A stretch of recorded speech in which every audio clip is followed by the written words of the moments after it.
मेरी पढ़ाई पूरी होने से पहले ही मेरे घर वालों ने मेरी शादी तय कर दी। जब मैंने बोला कि मैं और पढ़ना चाहती हूँ, माता पिता ने बोला, बेटा तेरे ससुराल वालों ने बोला है कि तुझे पढ़ाएंगे और अगर तू आगे जाके नौकरी करना चाहती है तो उन्हें कोई परेशानी नहीं है। इसके आगे वो निश्चिंत होके शादी कर लेती है। उसके दिमाग में यही था कि उसके ससुराल वाले बहुत खुले विचारों के हैं, उसकी पढ़ाई नहीं रोकेंगे और हर माता पिता का यही सपना होता है कि उनकी बेटी अच्छे घर में जाए, जहां उसे किसी चीज़ की कमी ना हो।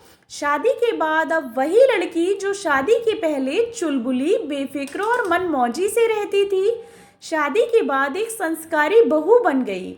अब उसके सारे फैसले उसके नहीं रहे। किससे मिलना है, क्या पहनना है, सब बहुत सोच समझकर और ससुराल वालों की पसंद से करना पड़ता है। उसकी उम्र से ज़्यादा उसके सर पे जिम्मेदारियां आ गई। अचानक से आए इतने सारे बदलाव से वो घबरा गई और गलती करने पर ससुराल वालों की डांट और ताने बस सुन के रह जाती और बाथरूम या किचन में जाकर रोकर अपना मन हल्का कर लेती थी। सपने तो दूर की बात थी, अब जिम्मेदारियों के बीच में खुद के लिए भी समय निकालना मुश्किल हो गया था। सास कहा करती थी कि बहू तुम तो बहुत खुशकिस्मत हो, हमने तो बहुत कुछ झेला है जो आजकल की लड़कियां कभी सह नहीं सकती। मुझे इस नए माहौल में खुद को ढालना आसान नहीं था, पर वक्त के साथ सीख रही थी।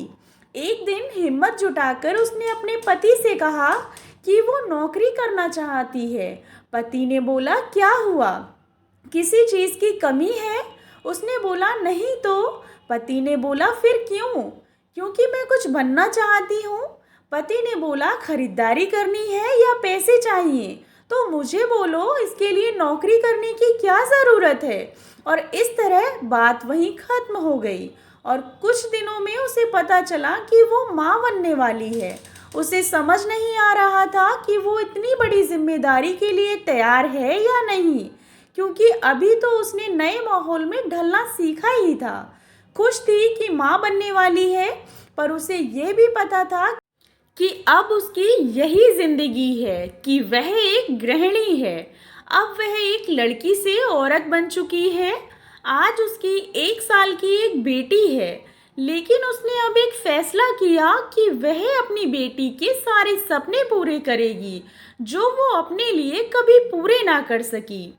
आशा करती हूँ आपको कहानी पसंद आई होगी। कहानी पसंद आई हो तो चैनल को सब्सक्राइब करें और कहानी को लाइक एंड शेयर करें। कहानी सुनने के लिए आप लोगों का बहुत बहुत धन्यवाद।